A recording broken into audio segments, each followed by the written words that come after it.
Salamlar hər kəsə. Mən Həvva Zamirli, Fes Akademiyanın Azərbaycan dili və ədəbiyyat müəllimiyəm və bu videoda mən sizə isim mövzusunda çətinlik çəkdiyiniz əsas məqamları nəzərdən keçirəcəm. Düşünürəm ki, bu videoya baxandan sonra isimlə bağlı olan çətinlikləriniz aradan qalxacaq. İsimlərdə ən çox çətinlik yaradan məqamlar, daha doğrusu çətin olmayan, amma qaydaları düzgün tətbiq etməyəndə çətinlik yarada bilən məqamlar bir mənsubiyyət məsələsidir. Hal və mənsubiyyət şəkilçilərinin qarışdırılması, bu şəkilçilərin anonim olması ilə bağlıdır.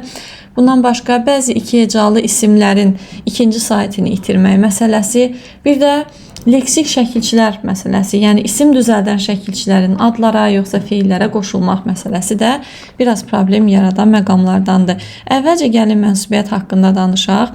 Mənsubiyyət şəkilçiləri sözə nə zaman qoşular? Həmin sözdə yiyəlik, həmin cümlədə, həmin ifadədə yiyənlik anlayışını bildirən bir söz olduğu zaman. Deməli, mənsubiyyət şəkilçiləri adətən yiyəlik hallı sözlərdən sonra gəlir. Mənsubiyyət şəkilçilərini əvvəlcə qeyd eləyək. Deməli, bildiyimiz kimi 3 şəxs var. Birinci, ikinci, üçüncü şəxslər. Hərəsinin təki və cəmi var. Ona əsasən də şəkilçiləri qeyd eləyək. Məsələn, birinci şəxsin təkində kitabım, im, üm. Sənin kitabın olanda olur. İkinci şəxsdə in, ün. Üçüncü şəxsdə i, ü. Yəni onun kitabı. Bizim kitabımız olacaq ımız üstü 4. Sizin kitabınız olacaq ımız üstü 4. Üçüncü şəxsin cəmində larlər üstəgəl ı. Deməli, bu şəkilçilər mənsubiyyət şəkilçiləri adlanır. Bunlardan bəziləri ismin hallarında da olduğu üçün amonimlik yaradır. Bu ı şəkilçisi ismin təsirlik halında da var. Leksik şəkilçi kimi işləmə məqamlarını qoyuram kənara. Əsasən də bunu biz hal şəkilçisi ilə qarışdıra bilirik. In yiyəlik hal şəkilçisi olaraq da tanınır. Həm də leksik şəkilçi olur təbii ki. İm isə birinci şəxsin şəxs əvəzliyi ilə ifadə olunmuş, demək, belə deyək də, şəxs əvəzliklərində yiyəlik hal şəkilçisi qəbul edəndə im şəkilçisini qəbul edir. Mənim, bizim. Birinci şəxsin təki və cəmi im şəkilçisi qəbul edir yiyəlik halda. Yəni, bu baxımdan şəkilçilərin amonimliyi var. Yadda saxlayaq ki, ı əgər təsirlik hal olacaqsa, o cümlədə feillə əlaqələnməlidir. Yəni, isimlərlə, digər adlarla, yəni feil olmayan digər nitqi hissələri ilə əlaqələnmir. İsimlərlə yox, feillərlə əlaqələnir. Gəlin baxaq. Kitabı sözünü yazmışam və biz bilmirik kitabı sözü mənsubiyyət şəkilçiliyi yoxsa təsirlik hallı sözdür. Kitabı bir yazıram, oxudum. Bir də yazıram, kitabı məndədir. Hansının əvvəlinə yiyəlik hallı söz artıra bilsək, deməli, kitabı sözündəki ı o zaman mənsubiyyət olacaq. Onun kitabı oxudum, yoxsa onun kitabı məndədir? Təbii ki, onun kitabı məndədir. Deməli, ikinci halda bu mənsubiyyət şəkilçisidir. Həm də bayaq dediyim qaydaya da nəzər salsaq, deməli, dedim ki, feillərlə əlaqələnir. Nəyi oxudum? Kitabı oxudum. Deməli, oxumaq sözü feil olduğu üçün, demək, buradakı ı təsirlik haldır. Yəni, o demək deyil ki, mənsubiyyət şəkilçili söz feillə əlaqələnə bilməz. Amma təsirlik hallı sözü gördüksə, hər zaman feillə əlaqələnir. Buradan əmin oluruq. Və qarşısına yiyəlik hallı sözü də qoyub, daha da əmin olmaq mümkündür. Başqa bir nümunə yazaq. İndi in şəkilçisi ilə işlənsin. Misal üçün deyirəm ki, kitabın üzü, deməli, bildiyimiz kimi ismi birləşmələrin, yəni üçüncü növ təyinli söz birləşmələrinin sxemi belədir ki, birinci sözdə yiyəlik hal şəkilçisi olur, ikinci sözdə, yəni əsas tərəfdə mənsubiyyət şəkilçisi olur. Deməli, buradakı in yiyəlik hal, buradakı ü mənsubiyyət şəkilçisidir. İndi bu in şəkilçisini bəs mənsubiyyət kimi işlətsək necə olar? O zaman bunun əvvəlinə gərək yiyəlik hallı söz qoyaq. Sənin kitabın. Buradakı in artıq birinci tərəfdə gəldiyi üçün olacaq yiyəlik hal. Buradakı in olacaq mənsubiyyət. Bu qayda ilə tapmaq mümkündür. İndi gəlin ım şəkilçisinə baxaq. Dedik ki, yiyəlik hal şəkilçisi əksər hallarda ım olmasına baxmayaraq, birinci şəxsin təkində və cəmində ım qəbul edir. Im şəkilçisi, yəni im variantını, mənim, bizim bu formada. Baxırıq indi. Məsələn nə deyək? Ürəyim. Buradakı im qarşısına söz qoyub yoxlayaq. Mənim ürəyim. Deməli, yiyəlik hallı söz qoyduq. Birinci tərəfdə gəldi yiyəlik, ikinci tərəfdə gəldi mənsubiyyət şəkilçili söz. İm şəkilçisi həm də dedik ki, yiyəlik halın şəkilçisidir. Bunu ayırmaq daha asandır. Ona görə ki, im şəkilçisi ümumiyyətlə mənsubiyyət şəkilçisi şəxs əvəzliklərinə qoşulmur. Şəxs əvəzliklərinin içərisində ib görsək, biz daha bunu mənsubiyyət kimi düşünmək şansımız yoxdur. Yəni bu ancaq hal ola bilər. Deməli, gəlin bir daha baxaq başqa bir nümunəyə. Mənim ürəyim yazdıq burada. Deməli, im oldu yiyəlik hal. Buradakı im oldu mənsubiyyət şəkilçisi. İndi yazıram.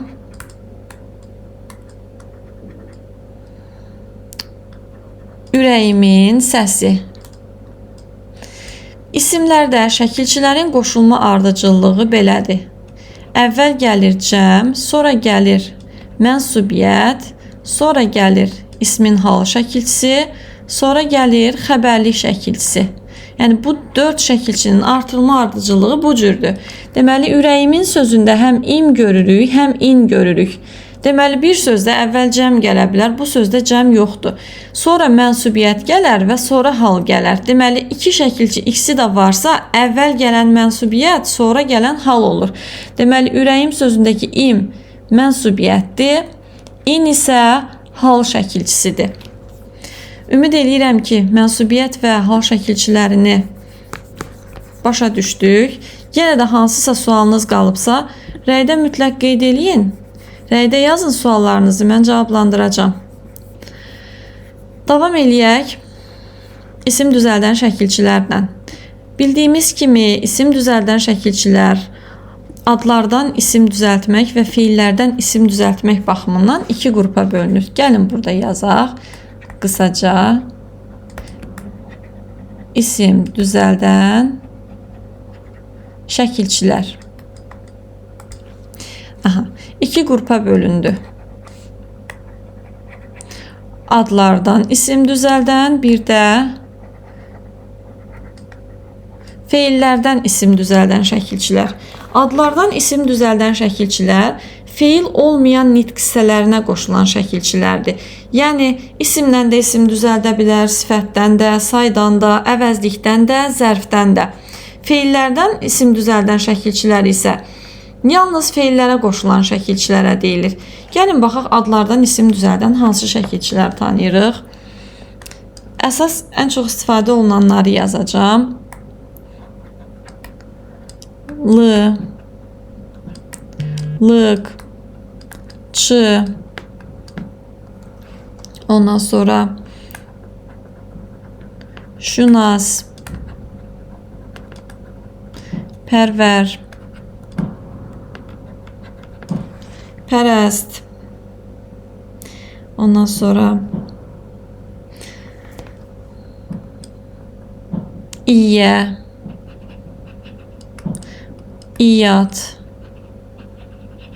Bunun iyyət forması da var. Sonra nə deyə bilərik? Xana.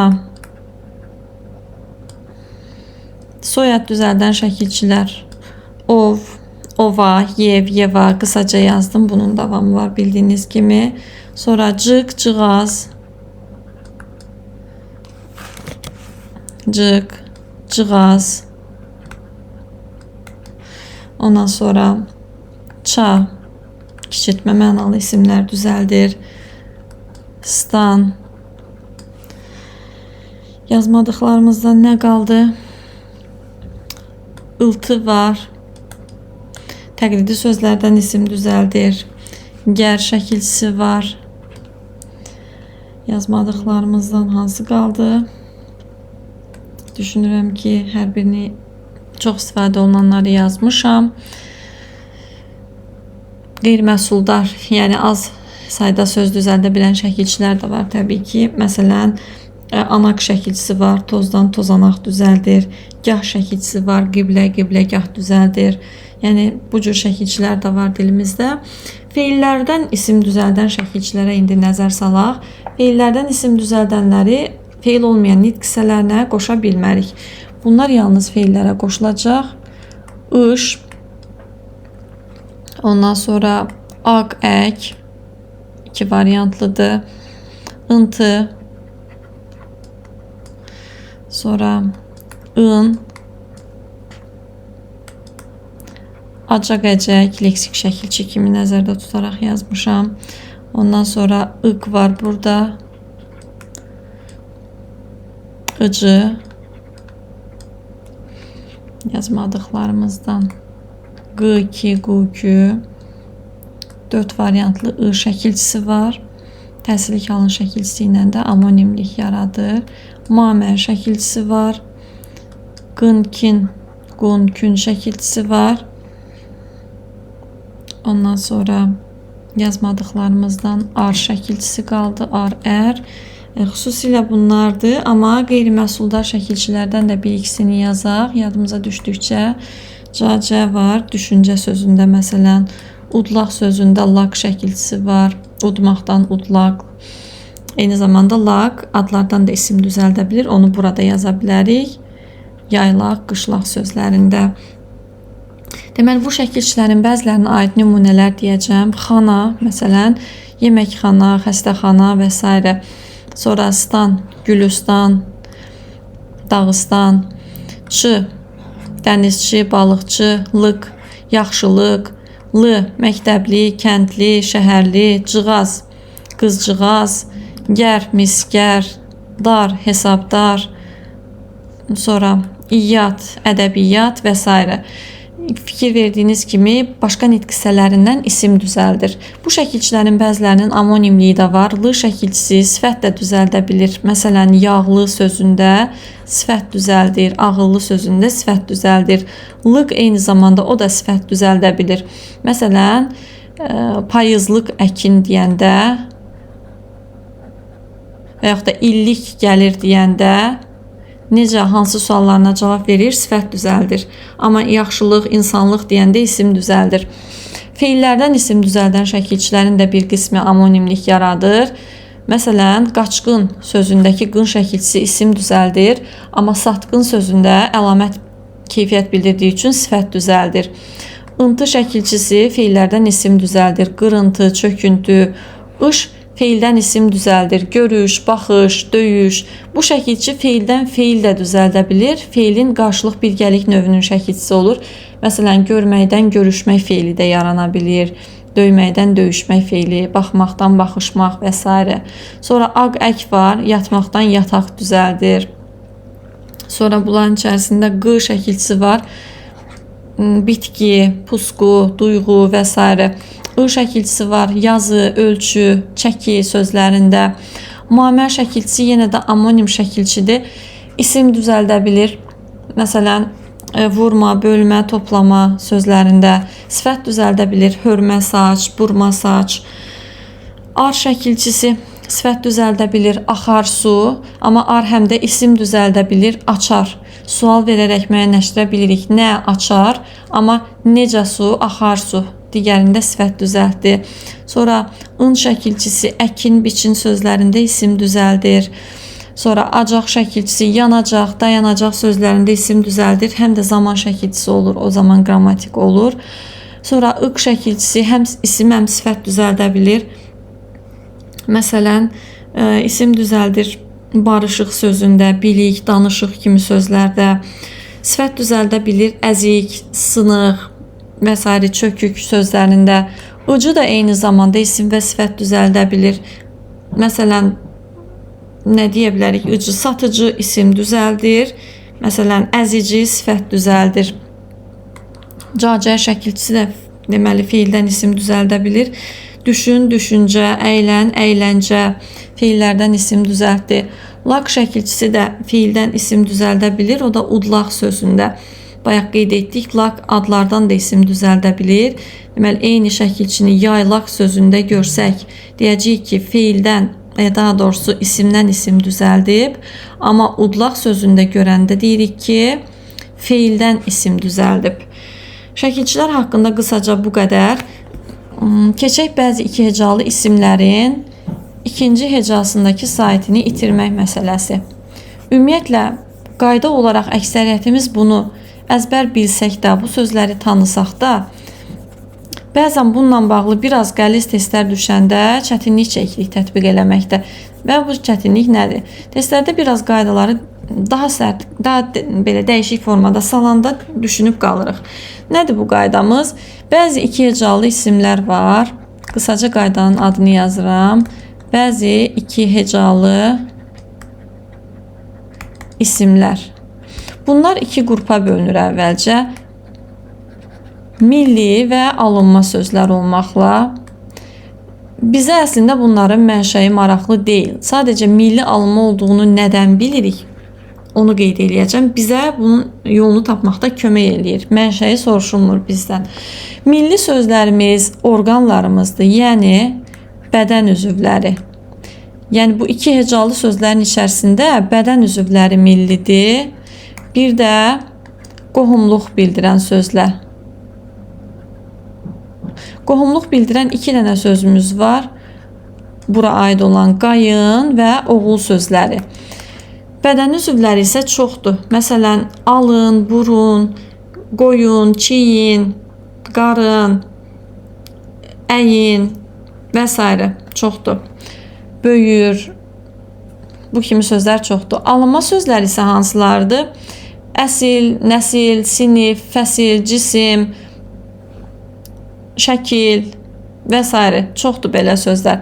Deməli, alınmalar xüsusi bir söz qrupu deyil. Yəni, deyə bilməyəcəm ki, bu mənada olan sözlərdir. Amma milliləri tanımaq asandır. Bir bədən üzvləridir, bir də qohumluq bildirən sözlər.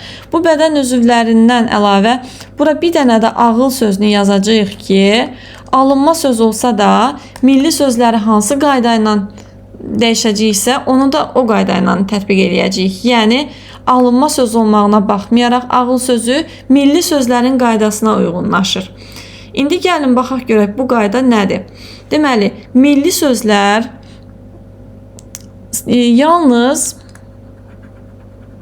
saitlə başlayan mənsubiyyət şəkilçisi artırdıqda ikinci saitini itirir.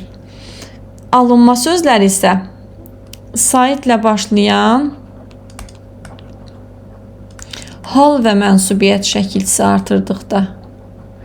Xəttim tez-tez yazdığım üçün səliqəli deyil. Hər halda görürsünüz, üzrə hesab eləyin. Saitlə başlayan hal və mənsubiyyət şəkilçisi artırdıqda ikinci saitini itirir. Məsələn, oğul sözü. Oğul sözünə əgər hal şəkilçisi artırsaq, söz kökünün ikinci saiti, yəni u saiti düşməyəcək. Oğulu çağır desək, kimi çağır? Oğulu. Bu əgər hal şəkilçidirsə, buradakı sait düşməyəcək. Amma onun oğlu desək, burada artıq yiyəlik halı görürük. Bilirik ki, ikinci sözün tərkibindəki u mənsubiyyət olacaq. Buna əsasən biləcəyik ki, oğul sözü ikinci saitini itirdi. İndi gəlin bir alınma sözə baxaq. Şəkil. Bu sözə hal şəkilçisi artırsaq da ikinci sait düşəcək. Mənsubiyyət artırsaq da düşəcək. Məsələn, gəlin hal artıraq. Şəkilə.